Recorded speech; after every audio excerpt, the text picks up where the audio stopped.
এই জীবনে তিনটি গুরুত্বপূর্ণ শব্দ আছে যা বোঝা আমাদের কাছে খুব গুরুত্বপূর্ণ, এবং এই তিনটি শব্দের নিজস্ব অর্থ আছে। প্রথম হলো সঙ্গবদ্ধতা, অর্থাৎ একসাথে মিলে কাজ করতে হবে, একসাথে মিলে পরিশ্রম করতে হবে, সামনে এগোতে হবে। এরকম করতে পারলে আপনার শক্তি বৃদ্ধি পাবে, আপনার ক্ষমতা বৃদ্ধি পাবে, আপনি এগোতে পারবেন এবং অনেক দূরে যেতে পারবেন। দ্বিতীয় হলো আত্মবিশ্বাস। হেরে যাওয়া বস্তুও আবার জিতে নিতে পারবেন। যদি আপনার নিজের আত্মবিশ্বাস থাকে তাহলে আপনি কখনো পরাজিত হবেন না। এবং তৃতীয় হলো অহংকার। জয়লাভ করার পরেও কিন্তু এটা আপনাকে পরাজিত করতে পারে। সেই জন্য জীবনে সঙ্গবদ্ধ হন, আত্মবিশ্বাস রাখুন, কিন্তু কখনোই অহংকার করবেন না। এই অহংকার আপনার থেকে সব কিছু কেড়ে নিতে পারে। এই অহংকারের জন্যই মথুরাপতি কংস নিজের পতনের দিকে অগ্রসর হয়েছিলেন। এই অহংকারকে ত্যাগ করুন আর আমার সাথে ভালোবেসে বলুন, রাধা রাধা। এই সংসারে সব থেকে বেশি কঠিন কাজ কোনটা?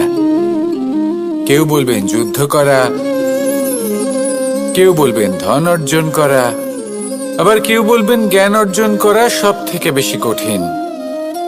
এবার প্রত্যেক ব্যক্তির নিজস্ব অভিজ্ঞতা আছে, আর সেই অনুসারে তার নিজস্ব একটা উত্তর আছে। সাধারণভাবে দেখতে গেলে এই সংসারে সব থেকে কঠিন হলো তপস্যা করা, অর্থাৎ সব কিছু ত্যাগ করে তপস্যায় নিজেকে বিলীন করে দেওয়া। এবার এর থেকে বেশি কঠিন এই সংসারে আর কি বা হতে পারে? এই সংসারে, এই সমাজে, নিজের পরিবারের মধ্যে থেকেও ধৈর্য ধরে সামনে অগ্রসর হওয়া, এটা হলো সব থেকে কঠিন কাজ। কারণ যখন আপনি তপস্যা করেন তখন সেখানে আপনার ধৈর্য ভাঙার মতো কেউ থাকেন না, না কোনো বন্ধু, না কোনো আত্মীয়, না কোনো শত্রু, কেউ না। কিন্তু যখন আপনি এই সমাজে, এই পরিবারে থাকেন, কোনো না কোনো ব্যক্তি এসে আপনার ধৈর্যের বাঁধ ভেঙে দেওয়ার ক্ষমতা রাখেন। তারা আপনার ধৈর্যের বাঁধ ভেঙে দেয়, আর কখনো কখনো তারা অনিচ্ছাকৃতভাবেই সেটা করে থাকেন। কারণ তাদের মানসিকতা আপনার থেকে আলাদা, তাদের কর্ম আপনার থেকে আলাদা, তাদের দৃষ্টিভঙ্গি আপনার থেকে আলাদা, জীবন যাপন আপনার থেকে আলাদা। সেক্ষেত্রে আপনি ধৈর্যচ্যুত হন, প্রসন্নতা আপনার থেকে ছিনিয়ে নেওয়া হয়। সেই জন্য এই সংসারে, এই পরিবারের থেকেও ধৈর্য ধরে সামনে অগ্রসর হওয়া কোনো পর্বতের শিখরে গিয়ে তপস্যা করার থেকেও অনেক বেশি কঠিন। আর যে ব্যক্তি এই সমাজেই, এই পরিবারে, সেই সকল মানুষের মধ্যে থেকে গিয়েও ধৈর্য ধরে অগ্রসর হতে থাকেন, যারা এই কাজটা শিখে নিতে পারেন, তারাই কিন্তু জীবনে আনন্দ লাভ করতে পারেন। এই ধৈর্যই শেষে আপনার জীবনে প্রসন্নতা বহন করে আনবে। তাই ধৈর্য ধরে জীবনের পথে অগ্রসর হন আর আমার সাথে ভালোবেসে বলুন, রাধা রাধা। আমরা যখনই কোনো গাছের চারা রোপণ করি তখন সবার আগে পরীক্ষা করে দেখি যে যেখানে আমরা চারা রোপণ করতে চলেছি সেখানকার মাটি আদৌ উর্বর কি না, সেই মাটি সেই চারাকে বাড়তে সাহায্য করবে কিনা। যখন একটা চারা রোপণের আগে আমরা এত কিছু ভাবতে পারি, তাহলে কাউকে বিশ্বাস করার আগে আমরা কেন ভাবি না? জীবনে কখনো এই বিশ্বাসরূপী চারা কোথাও রোপণ করার আগে বোঝার চেষ্টা করুন যে যার ওপর আপনি বিশ্বাস করতে চলেছেন সে কি আদৌ আপনার বিশ্বাসের যোগ্য কি না। ভেবে দেখুন সেই ব্যক্তি ভবিষ্যতে গিয়ে আপনার বিশ্বাস ভাঙতে পারে কি না। এটাও ভেবে দেখুন যে যাকে আপনি বিশ্বাস করতে চলেছেন তাকে আপনি বিশ্বাস করলে নিজের জীবনের উদ্দেশ্যে আপনি অগ্রসর হতে পারবেন কি না। আর তার জন্য প্রয়োজন সঠিক সিদ্ধান্ত, পরখ করা, কোনটা উচিত কোনটা অনুচিত সেটা বোঝা। আর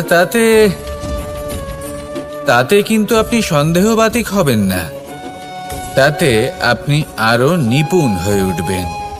তাই যদি আপনি নিপুণ হয়ে উঠতে চান তাহলে বোঝার চেষ্টা করুন, পরখ করে দেখুন, কোনটা উচিত কোনটা অনুচিত বুঝুন। আর বিশ্বাস তখনই করুন যখন আপনি 100% নিশ্চিত হবেন যে সে বিশ্বাসের যোগ্য। আসুন আমার সাথে ভালোবেসে বলুন, রাধা রাধা।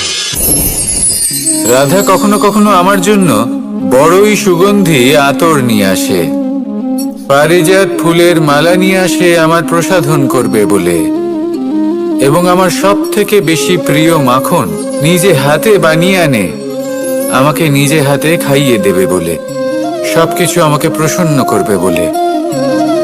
কিন্তু আপনি কখনো ভেবেছেন যে এই আতর কিভাবে বানানো হয়? সহস্র ফুলের পাপড়ি একসাথে পিষে নিতে হয়, তারপরে তার থেকে যে রস নিঃসৃত হয় সেই রস দ্বারাই আতর তৈরি হয়।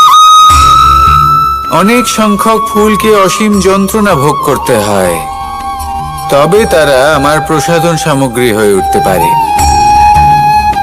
দুধ থেকে মাখন তৈরি করার জন্য কতটা পরিমাণ মন্থন সহ্য করতে হয় সেটা আপনি জানেন। ঠিক সেই রকমই হলো আমাদের জীবনও। বিপদও আসে, কঠিন পরিস্থিতিও আসে, এর সম্মুখীন হতে শিখুন। মনে রাখবেন আপনি হলেন সেই দুধ যাকে মন্থন সহ্য করতে হবে মাখন হয়ে ওঠার জন্য। মনে রাখবেন আপনি হলেন সেই ফুলের মতন যাদের পিষ্ট হতে হবে সুগন্ধি আতর হয়ে ওঠার জন্য, যাকে এই সংসার পছন্দ করে। কখনো কখনো জীবনে আপনার সাথে খারাপ শুধুমাত্র এই কারণে ঘটে যাতে আপনার শ্রেষ্ঠ রূপ এই সংসারের সামনে আসতে পারে। শুধুমাত্র কঠিন পরিস্থিতি এবং বিপদকে একটা সুযোগ হিসেবে দেখার চেষ্টা করুন।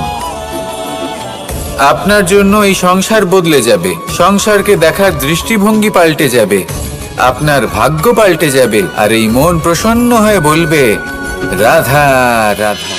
পাশা নামক এই খেলাটি আপনারা নিশ্চয়ই খেলেছেন, না খেলে থাকলে দেখেছেন, আর যদি দেখেও না থাকেন তাহলে নিশ্চিত রূপে শুনেছেন। মহাভারতের এই মহাযুদ্ধ কোথাও না কোথাও এই পাশা নামক খেলার কারণে হয়েছিল। পাশার এই বিচিত্র খেলা, দান, এইসবের কারণে কেউ নিজের মাথায় রাজ মুকুট পরিধান করেছিলেন, আবার সেখানে পরাজিত হওয়ার জন্য কাউকে বনবাসও ভোগ করতে হয়েছিল। কিন্তু এই খেলা সমাপ্ত হওয়ার পরে সমস্ত ঘুঁটি আর এই পাশার ছক একই পুটলিতে স্থান পেল। এটাই হলো আমাদের জীবন। এই সংসারে আমরা জয় পরাজয়ের বিষয়ে এতটাই ভাবি, এত চিন্তা করি যে এই জীবনের খেলার আনন্দটাই উপভোগ করতে পারি না। আর অবশেষে কি হয়? কেউ জয়ী হন, কেউ পরাজিত হন, কিন্তু দুজনেই একই স্থানে পৌঁছে যান। প্রত্যেক ব্যক্তি মৃত্যুর পরে একটি নির্দিষ্ট স্থানেই পৌঁছতে বাধ্য,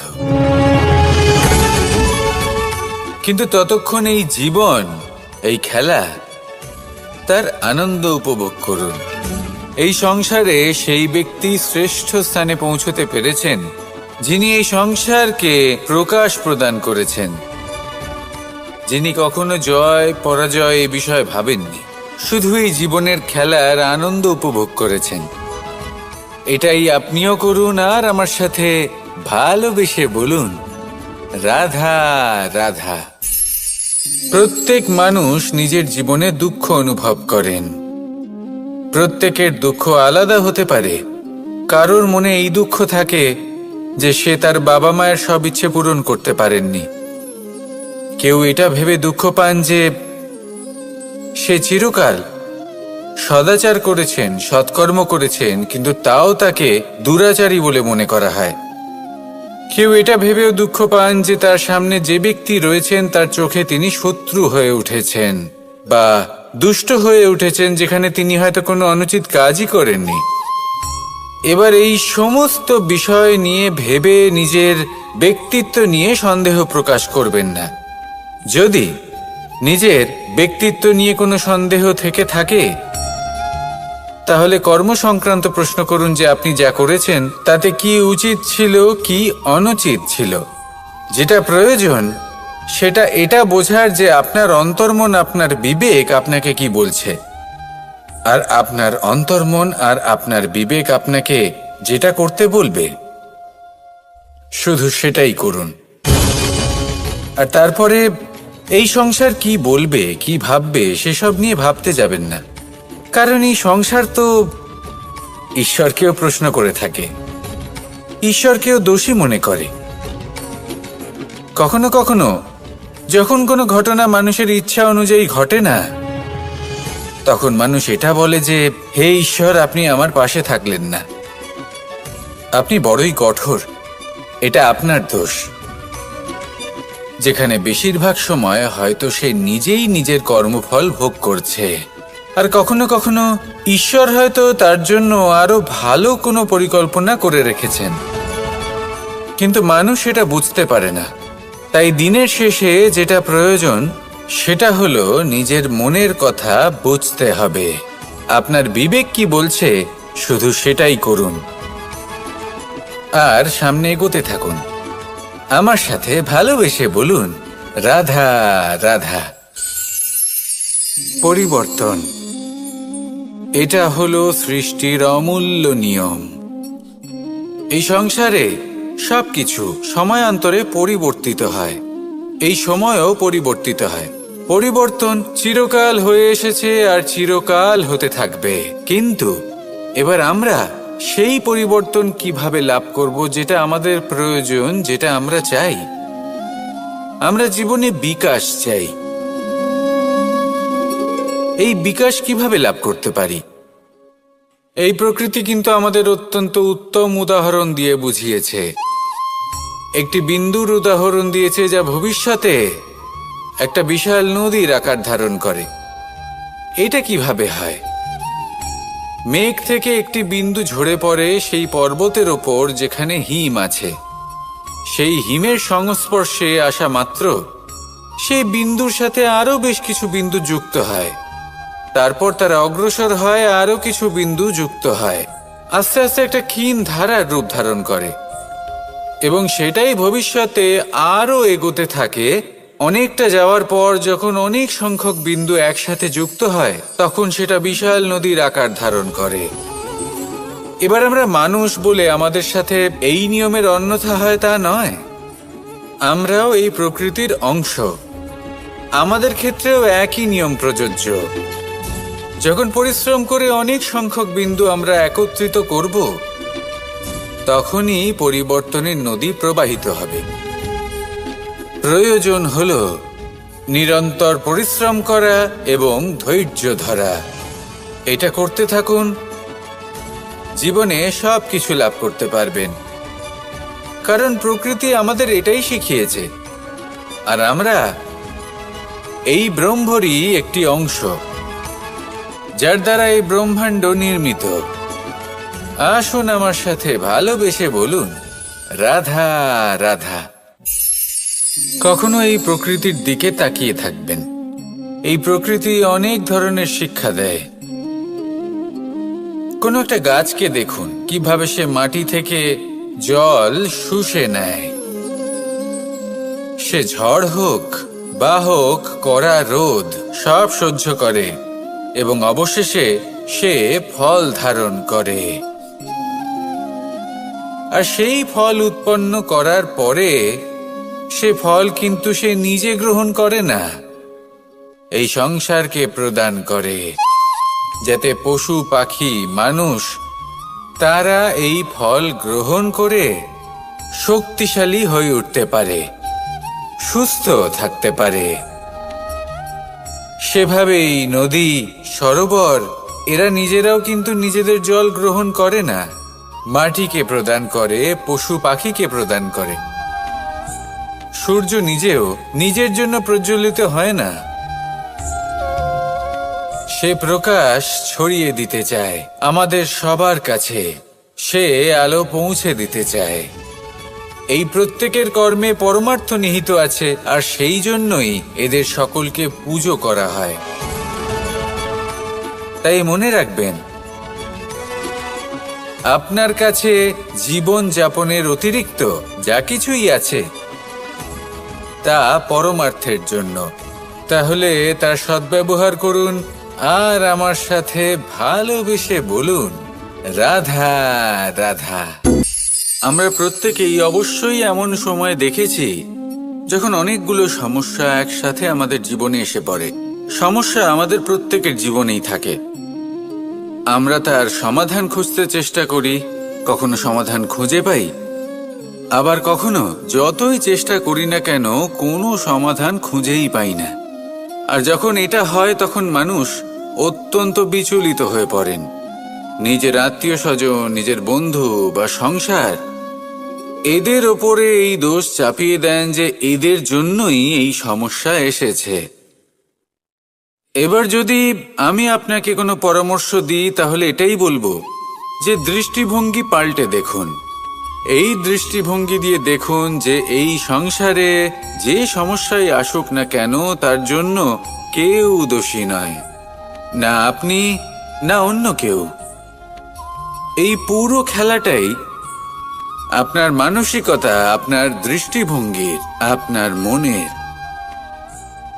কিভাবে বোঝাচ্ছি, যখন আমাদের মন শক্ত থাকে তখন কঠিন থেকে কঠিনতর পরিস্থিতিও আমাদের জীবনে খুব বেশি হলে প্রতিস্পর্ধা হয়ে থেকে যায়। সেখানে যদি আমাদের মন দুর্বল থাকে তখন অল্প কঠিন পরিস্থিতিও আমাদের কাছে খুব বড় সমস্যা হয়ে যায়, তাই না? একটা শক্ত মন কঠিন পরিস্থিতিকে প্রতিস্পর্ধা হিসেবে দেখে আর তার মধ্যে ওটা সুযোগ খুঁজে নেয়। আমাদের শুধু এটাই করতে হবে। এই সংসারে অন্য কাউকে দোষী মনে করলে আপনার সমস্যা দূর হয়ে যাবে না। সেই জন্য এই সংসারকে দোষ দেওয়ার বদলে এই সমস্যার মূলে চলে যান, সেটাকে বুঝুন, নিজের এই মনকে শক্ত করে তুলুন। যদি আপনার মন শক্তিশালী হয় তাহলে এই সংসারে অনেক বড় বড় কঠিন থেকে কঠিনতর পরিস্থিতিও যদি আসে, আপনার জীবনে যতই বড় বড় সমস্যা আসুক না কেন আপনার লক্ষ্য লাভে বাধা দিতে পারবে না। আসুন আমার সাথে ভালোবেসে বলুন, রাধা রাধা। আমরা সবাই পাথর দেখেছি, পর্বতও দেখেছি, শুকনো পাতাও দেখেছি, শ্যামল বনানীও দেখেছি। কখনো ভেবেছেন পাথরের অস্তিত্ব কিন্তু ততক্ষণ পর্যন্ত যতক্ষণ সে পর্বতের গায়ে আটকে থাকে। যখন সেই পর্বত থেকে সেই পাথর ভিন্ন হয়ে যায় ও নিজের অস্তিত্ব হারিয়ে ফেলে। আস্তে আস্তে কখনো পাথর কেটে বা কখনো পিষ্ট হয়ে সেই পাথর আস্তে আস্তে মাটিতে পরিণত হয় এবং পূর্ণরূপে নিজের অস্তিত্ব হারিয়ে ফেলে। এটাই পাতার সাথেও হয়। এই পাতা যতক্ষণ গাছের ডালের সাথে যুক্ত ততক্ষণ তার অস্তিত্ব থাকে। যখনই ডাল থেকে বিচ্ছিন্ন হয় সেও নিজের অস্তিত্ব হারিয়ে ফেলে। আর এটাই আমাদের সাথেও হয়। যতক্ষণ আমরা নিজেদের আপনজনের সাথে যুক্ত থাকি আমাদের অস্তিত্ব বজায় থাকে। যখন আপনজনদের সাথে সম্পর্ক ছিন্ন করি তখন আমরাও আমাদের অস্তিত্ব হারিয়ে ফেলি। এবার এই সংসারের প্রত্যেক ব্যক্তি স্বতন্ত্র থাকতে চান, আর অনেক ব্যক্তি স্বতন্ত্র থাকবেন বলে আপনজনদের দূরে করে দেন আর তাদের সাথে এই সম্পর্ক ছিন্ন করেন। এটা কি সত্যি প্রয়োজন? আপনজনদের সাথে সম্পর্ক ছিন্ন করে নিজের অস্তিত্ব হারিয়ে ফেলা প্রয়োজনীয়, নাকি আপনজনদের সাথে সম্পর্ক বজায় রেখে নিজেদের স্বতন্ত্র করে রাখা সেটা আবশ্যক? নির্বাচন আপনারই। আসুন আমার সাথে ভালোবেসে বলুন, রাধা রাধা। আপনি কি কখনো নৌকা যাত্রা করেছেন? করে না থাকলেও নিশ্চয়ই দেখেছেন যে এই জল যা নিজের অন্তরে সব কিছু সমাহিত করে নিতে পারে, এই নৌকা সেই জলের ওপরেই ভেসে থাকে। নদীর স্রোত কাটিয়ে সে সামনে অগ্রসর হয়। কিন্তু যদি এই নৌকায় কোনো ছিদ্র হয়, তাহলে কিন্তু সেই নৌকা ডুবে যাবে। আর এতে কোনো তফাৎ হবে না যে সেই ছিদ্র ছোট নাকি বড়, নৌকা ডুবে যাবে। এই ছিদ্র হলো আমাদের জীবনে আমাদের অপগুণ, আমাদের দোষ, আমাদের বিকার। কখনো এটা ভাববেন না যে এই দোষ খুবই ছোট, এতে কিছুই যাবে আসবে না। না, সেই ছোট দোষ, সেই ছোট বিকার যদি সেটাকে শুধরে না নেন, তাহলে সেটা আপনাকে আপনার পতনের দিকে নিয়ে যাবে। শেষ পর্যন্ত এটা আপনার ওপর নির্ভরশীল যে আপনি কি চান। আপনার জীবনের এই নৌকা এভাবেই ডুবে যেতে দেখবেন, নাকি নিজেকে শুধরে নিয়ে সেই নৌকার সেই ছিদ্রটাকে ভরিয়ে তুলতে চাইবেন? নির্বাচন আপনার। আসুন আমার সাথে ভালোবেসে বলুন, রাধা রাধা। জল, জলই পৃথিবীতে বেঁচে থাকার জন্য আবশ্যক তো বটেই, কিন্তু এই জল আমাদের একটা অত্যন্ত গুরুত্বপূর্ণ শিক্ষা প্রদান করে। কখনো এই জলকে দেখেছেন? যে পরিস্থিতিতেই এই জল প্রবাহিত হোক না কেন, এর উপর যা কিছুই প্রভাব থাকুক না কেন, এর পথে যতই বাধা আসুক না কেন, তার মধ্যে থেকে ও নিজের পথ ঠিক বের করে নেয়, কিন্তু নিজের প্রবাহ থামতে দেয় না, ক্রমাগত অগ্রসর হতে থাকে। সেরকমই একটা শিক্ষা যেটা আমরা জল থেকে পেয়ে থাকি, তা হলো এটা: আমরা যখন জলের দিকে তাকাই তখন আমরা নিজের প্রতিবিম্ব দেখি, স্পষ্টভাবে দেখতে পাই। কিন্তু তখনই দেখতে পাই যখন এই জল শান্ত থাকে, স্থির থাকে। যদি এই জল অশান্ত হয়ে থাকে, স্থির না হয়, তাহলে আমরা এতে নিজের প্রতিবিম্ব দেখতে পাই না। এটাই আমাদের মনের সাথেও হয়ে থাকে। যখনই জীবনে কোনো সংকট আসে, যদি আমরা শান্ত মনে, স্থির মনে সিদ্ধান্ত নিই, তাহলে সেটা এমন একটা শীতল সিদ্ধান্ত হবে যেটা আমাদের ভবিষ্যৎকে একটা শ্রেষ্ঠ স্থানে নিয়ে যাবে।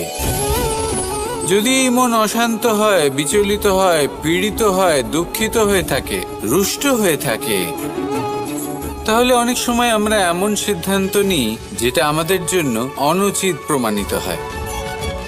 যখন আপনি ক্রুদ্ধ ছিলেন বা দুঃখের বশে ছিলেন, তখন অনেক সময় হয়তো এমন সিদ্ধান্ত নিয়েছেন যেটার জন্য ভবিষ্যতে আপনি অনুশোচনা করেছেন।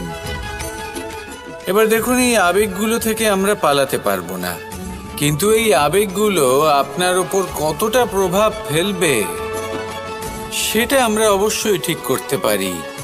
এই মনকে আমরা নিয়ন্ত্রণ করতে পারি। এটাই করুন, চিন্তা করুন, এই মনকে শান্ত রাখুন, স্থির হতে চেষ্টা করুন, আর তারপরে সিদ্ধান্ত নিন। আসুন আমার সাথে ভালোবেসে বলুন, রাধা রাধা। এই সংসারে ভৌতিক বস্তুরও নিয়তি আছে। যারাই এই সংসারে আসে বা উৎপন্ন হয়,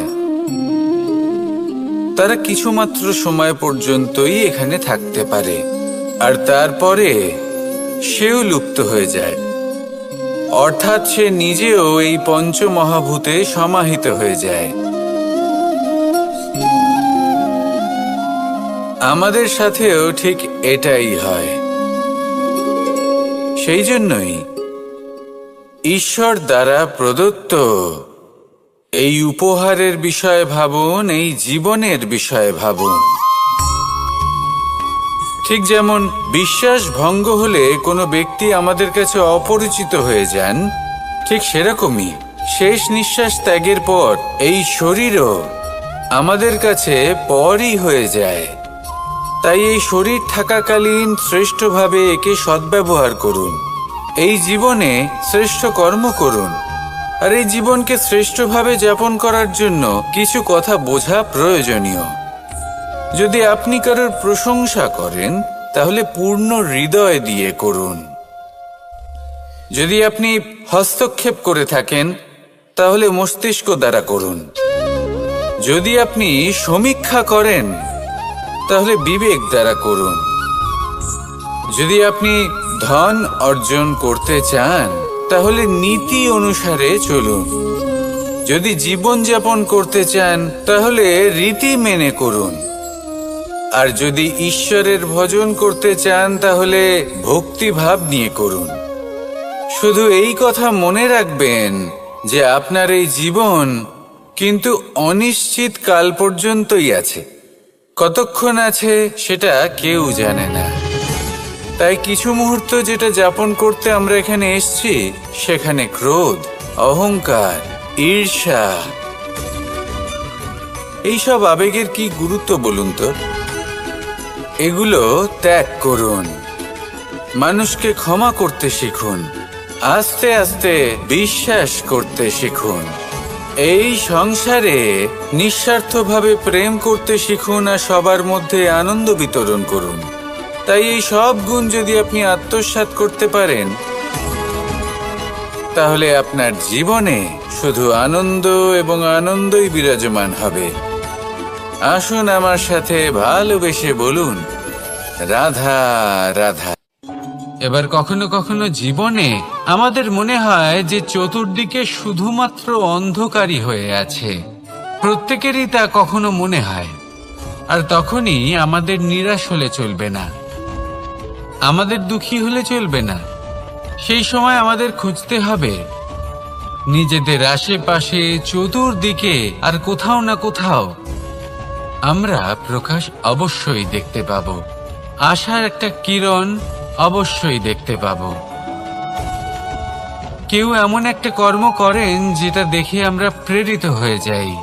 আর এমন কোনো কর্ম যদি আপনারা করেন তাহলে সেই কর্ম আপনার মনকে প্রসন্ন ভাব, আনন্দ এবং ভালোবাসার দ্বারা ভরিয়ে তুলবে। আপনার অন্তরের সেই অন্ধকারের অন্ত করবে, দুঃখেরও অন্ত করবে। আর এই মন প্রসন্ন ভাব নিয়ে বলবে, রাধা রাধা। দেখতে গেলে এই সংসার বড়ই সুন্দর, কিন্তু আসল সত্যি এটাই যে সংসারে সবকিছু নশ্বর। যেটা কাল ছিল তা আজ নেই, যা আজ আছে তা কাল ছিল না, আর যা আজ আছে তা কালও থাকবে না। প্রত্যেক মানুষকেই যথাসময়ে কালের কাছে মাথা নত করতে হয়। এই রূপের বিনাশ করে বার্ধক্য, প্রাণের বিনাশ করে মৃত্যু। আলস্য, ঈর্ষা ধর্মের বিনাশ করে, আর ক্রোধ বিনাশ করে সম্পর্কের। কিন্তু এরকম একটা অনুভূতি আছে যা একাই সমস্ত গুণ বিনাশ করতে সক্ষম হয়, আর সেটা হলো অহংকার। তাই জ্ঞানকে নিজের কাছে আসতে দিন, কিন্তু অহংকারকে কখনোই নয়। কারণ যদি এই অহংকার আপনার কাছে চলে আসে তাহলে জীবনে যা কিছু আপনি অর্জন করেছেন, তা সে গুণ হোক বা হোক ধন, সে বন্ধু হোক বা হোক আনন্দ, সবকিছু শেষ হয়ে যাবে। রাধা রাধা। এই পাথর দেখতে পাচ্ছেন আপনি? কত গোল, কতটা চকচকে। বাচ্চাদের অনেক সময় এটা নিয়ে খেলতে ভালো লাগে, আর কেনই বা লাগবে না। কতটা সুন্দর আর মসৃণ এটা। কিন্তু আপনি কি কখনো ভেবে দেখেছেন এই পাথর আগে কি ছিল? কোনো বিশাল আকার পর্বত, কোনো বিশাল আকার পাথরের একটা বড় ভেঙে যাওয়া অংশ বিশেষ, যেটা কোনোভাবে নদীতে পড়ে নদীর ধারার সাথে বইতে থাকলো, মাটির সাথে ঘর্ষণ হলো, বালির কণার সাথে ঘর্ষণ হতে থাকলো, আর তারপর ধীরে ধীরে এই আকার পেল। এবার আমরাও এই পাথরের মতোই। তাই মনে রাখবেন, আপনার ব্যক্তিত্ব, আপনার এই স্বরূপ ঈশ্বরের দেওয়া কখনোই নয়।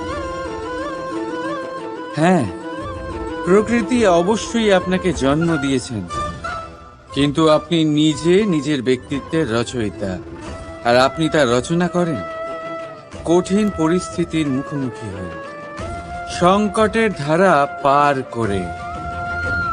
তাই আপনিও এই পাথরের মতো নিরন্তর চেষ্টা করতে থাকুন, নিজের অস্তিত্ব বজায় রাখুন, এই অস্তিত্বকে মহান করতে থাকুন, আর আমার সাথে ভালোবেসে বলুন, রাধা রাধা। বর্ষাকালে যখন ভয়ানক বৃষ্টি হয়, তীব্র গতিতে যখন হাওয়া চলে, তখন আপনি নিশ্চয়ই দেখেছেন যে পাখিরা, যাদের বাসা মাঝে মাঝে ভেঙে পড়ে, নষ্ট হয়ে যায়, কিন্তু আপনি কি কখনো সেই পাখিদের বিলাপ করতে দেখেছেন? কখনো নয়। যখনই সেই বৃষ্টি থেমে যায়, তারা আবার একটু একটু করে খড়কুটো জোগাড় করে তাদের বাসা বানিয়ে ফেলে, নিজের সংসার সেই রকমই বানিয়ে দেয় যেমন আগে ছিল। এমন কেন?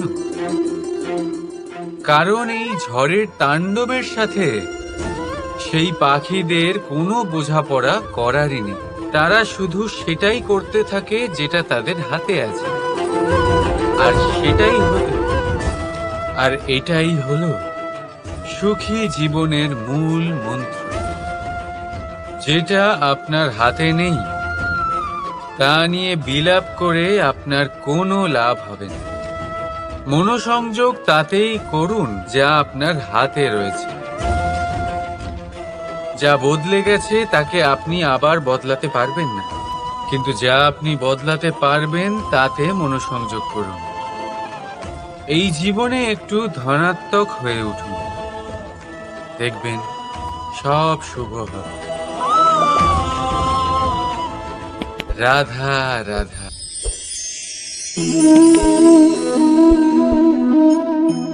ছোটবেলায় একটা জিনিস আমি কখনো বুঝে উঠতে পারিনি। আমি সবসময় আশ্চর্য হয়ে থাকতাম যে এটা কি করে সম্ভব হতে পারে। ব্যাপারটা ছিল এরকম, আমি আমাদের গোয়াল ঘরে দেখতাম ভিন্ন ভিন্ন রং রূপের গাভী। কারোর রং কালো তো কারোর রং সাদা, কেউ খয়েরি তো কারোর রং বাদামি।